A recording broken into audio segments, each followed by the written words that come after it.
Start. Madam Deputy Chairman, from the speeches which the Honorable Minister for Planning made in this House and in the other House, and from a perusal of the note which has been circulated to us regarding the progress that has been made in the third five-year plan and the various statements of the government and the planning commission, I have a feeling that the government of India is trying to assuage the feeling of dissatisfaction in the country through promises of bright future, promises of better efforts, and general promise that everything is going to turn out all right and that there need not be any fear or anxiety in the country. Madam, while saying this, I realize that the country has made certain progress in the development of our economy during the last decade. Industrial production has increased, agricultural production has increased, the productive capacity has been built up, and we have also got employment opportunities being created. Above all, we have gained valuable experience in the development of our economy, especially in planning, and these are all to the credit side of the plan. Unfortunately, madam, the price that we have paid for this progress is rather heavy. The imbalances that we have created are likely to go out of control unless definite steps are taken to see that the imbalances are corrected at the earliest opportunity. The problem of the distribution of income that is generated as a result of the development efforts in the country is a perennial question and comes up again and again in one form or the other before this House. And though I realize that no definite opinion is possible unless we have got some authoritative data and analysis on the subject, there is clear indication of the fact that if not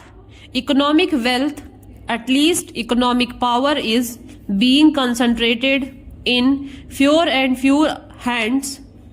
As long as economic power is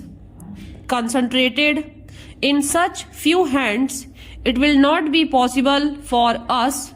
to develop in the manner in which we like, whatever may be our regulatory and control apparatus, whatever may be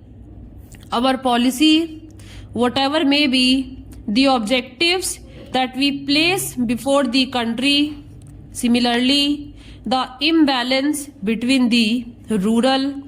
and the urban sector is also increasing.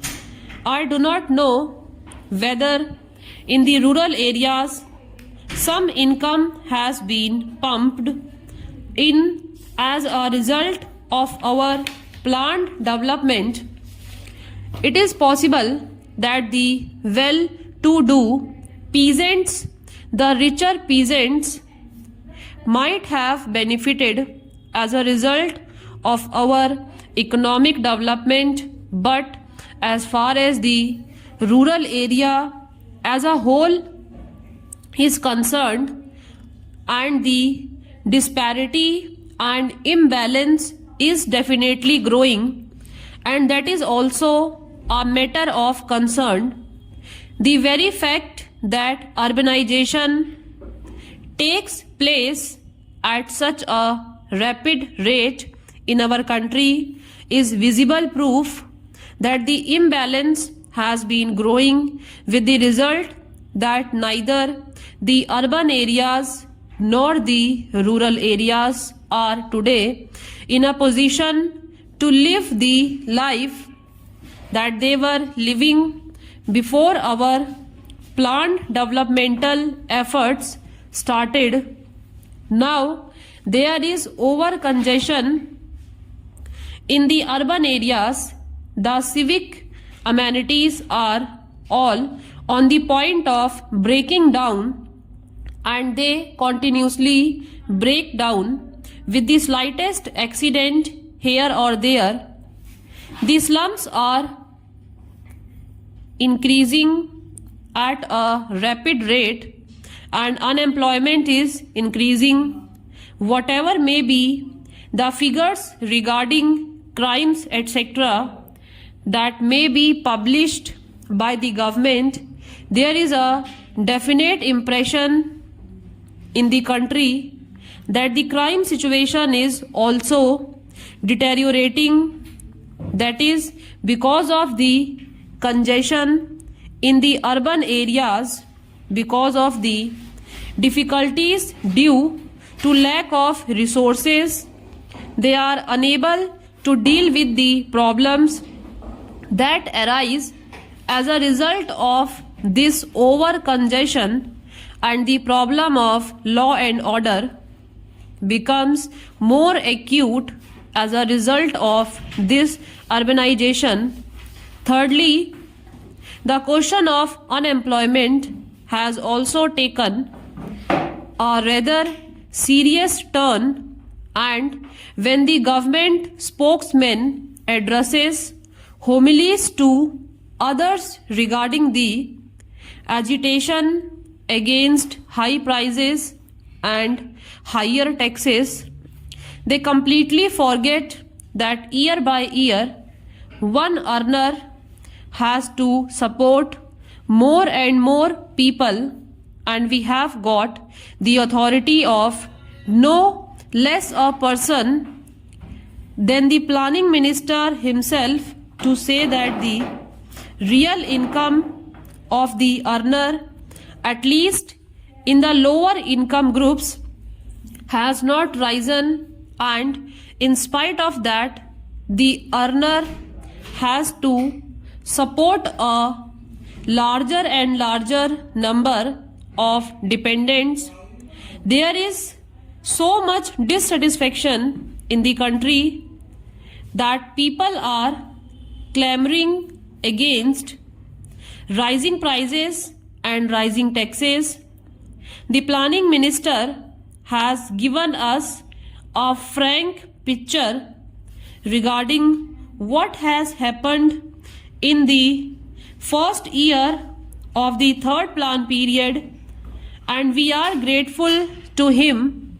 for this frank picture.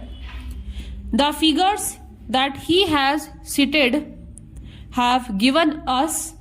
a clear idea of what is happening to our economy at the present moment, but he has tried to strike a note of optimism. He has tried to explain the reasons that are responsible for this state of affairs, and he has also indicated that the Planning Commission is conscious of all these drawbacks.